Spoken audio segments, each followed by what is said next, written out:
Lucie started because a group of people that are committed to photography thought, why isn't there this Oscar for photography? There's also in every other organization or field of art, there's some kind of appreciation for the masters of work, and there's some kind of discovery, and we thought to bring in that glamour to photography, bring in the need for appreciation of the masters of photography. I've seen throughout my life as a collector so many amazing masters have passed away, and there was no documentation of their work. There was no appreciation while they were still alive of their work.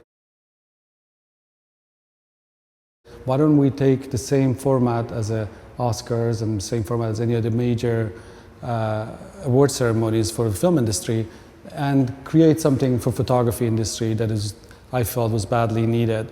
And the whole idea of the Lucie is to promote photography, to bring in photographers from around the world together, to bring in an awareness in our community, not only in photography community, also in much bigger picture, to bring in a photographer's name, make a photographer's name a household name. That's what the goal of the Lucie was.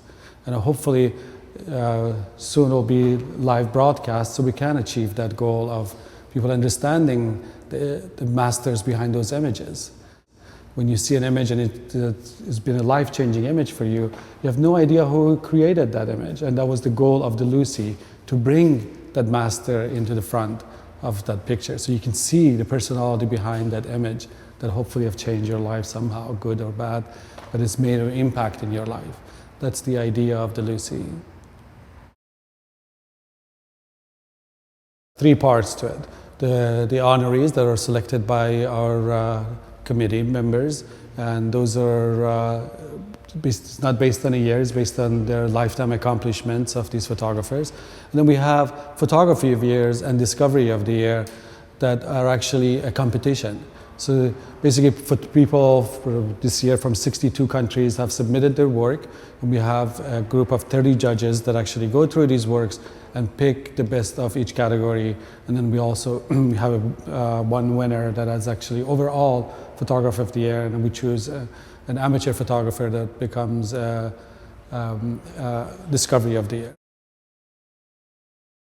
The competition has like many categories. We wanted to make sure that we include anything from sports to fine art to advertising, and create a huge selection of work. And the goal was to not only look at the images and see what is the best image and who's doing a great work, but also bring images from around the world into this depository of photography that it'll be an amazing documentary for someone 20 years from now that look and say, well, these images were from India, these images were from Africa, these images were from Europe, America. So you can actually see an amazing change in the history, change in the places, and it's be an amazing resources for documentaries. So the competition is also a great depository of this amazing images. So we get 20,000 images every year that is entered to the competition, and this library will grow and grow, and hopefully people will have access to it also for research. That's one of the another goal of the competition is. The Discovery Award has been really great. It's been going to people from many countries and has really changed so many people's life from the emails and the letters that they send us. And an IPA, which is the competition part of the Lucie Award, has really it's taken a life of its own. It's become so much bigger than I would ever anticipated it or even dreamed of it. One of the big component of the Lucie Award is obviously the honorees, the masters of our crafts, and one of the biggest payback for me for creating the Lucie Award is really spending times with these lifetime achievement winners and recipients, and be able to sit down and talk to them about their images and their work. As you know, we create a little documentary, 3-minute documentary of their work, and being able to sit down with these people and just sort of going through their life stories.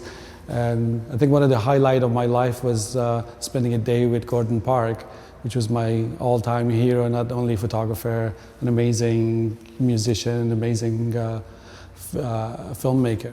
The big part of the Lucie is to bring in these people, to bring in these characters that have for years and years given us these amazing images, and it's time for them to be appreciated, time for them to be recognized for what they've done for us, not only in the community but also in public in general. This is the 5th Lucie Awards, and this year for the first time is at Lincoln Center with the 1,600 guests, a black tie party and an amazing VIP event after. And it's been a long time goal for me to have an event, a photography event at the Lincoln Center.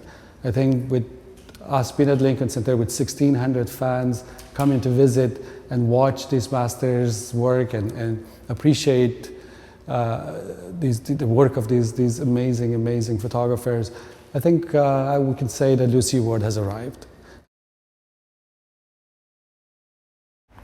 Well, the name Lucie Award came from lux, which basically lucent and also is a Latin word for light. And we researched for about a year and a half, and we looked at over 500 names and did much of market research and trying to figure out a name that is not only catchy but also it has a really a meaning that, and we figured out without the light you can't really have photographs, you can't really see. So we thought that was an integral part of photography, and the name Lucie came from basically light, basically means light. And the statue was created from 2 images, one from Io Hape and the other one from Tricotel. And basically we took these 2 images, took the face from one image and the body from another image, and we created the statue that is the Lucie. So it was the light and the combination of 2 great master photographs that created the Lucie. I have been very lucky in my life to start collecting photography over 20 years ago when I published my first photography magazine and discovered that actually photography is collectible. You can actually hold on to those. This is like a piece of art that you could actually raise the value at some point. And I was able to collect Irving pens and Avedons and for a fraction of the cost that now the galleries and auction houses sell it. So it's been a really fantastic lifetime investment for me. And I think my collection now is close to 5,000, one of the, I guess, largest private collections in Los Angeles. Everybody's always asking me, what is your favorite photographs? And I always say the 5,000 that I have. They're all my favorite photographs, otherwise I wouldn't have bought it. In particular, there's one photograph that has always been really dear to my heart, and it's a Lartigue image. Unfortunately, I don't know the title. The image is not titled in the back, and I haven't been able to find the image is published anywhere to find out what the title is. But it's a race car driver with a little old man playing a violin, and it's one of the most soothing and most calming images of my collection that I always refer to and I always remember. And this wouldn't really be possible without the contribution of many volunteers and many people in the industry and people outside of the industry that has really given all they could to make this event possible.